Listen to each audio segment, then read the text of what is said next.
On Christmas in 2006, after a nearly decade-long drought of Pratchett adaptations, Sky One made the first live-action adaptation of a Discworld book.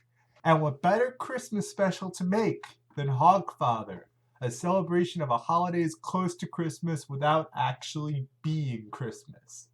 This story features Death, Susan, unseen wizards, holiday figures, and more. With a bit of something for everyone, it seemed like they could not go wrong with Hogfather. I ranked Hogfather as my favorite Discworld book before. I felt its philosophical musings and hilarious plot made the perfect balance of everything a great Discworld novel should be. Death's final speech about the human condition and our belief in fanciful stories has stuck with me since I first read it. And the way in which the holiday of Hogswatch was developed was so thought out and realized it made me feel like this was an actual cultural touchstone. The story is a unique twist on the saving Christmas trope.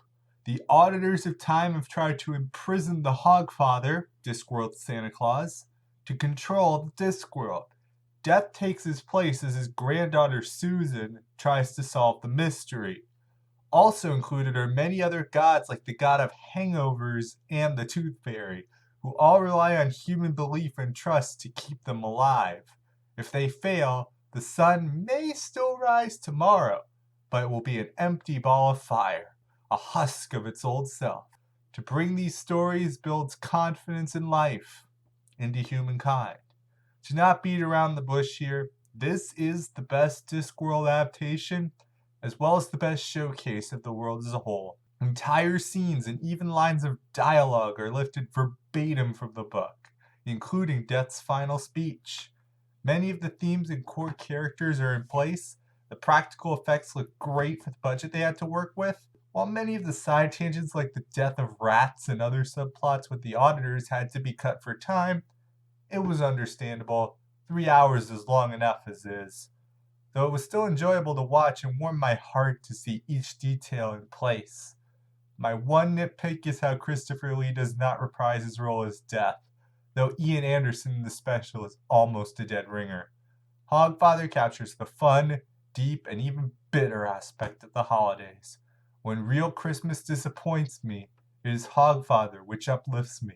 If you've never had any knowledge of Discworld ever, this is a good primer to see if the series is right for you, though I do still recommend getting into it from the start once you do read it. If you have read the Hogfather book already, though, this should not disappoint as an adaptation. It has all the elements in place, and while some of the wit and charm is gone, what is left is worth cherishing. And the miniseries does a great job to illustrate how this story is Pratchett's masterpiece.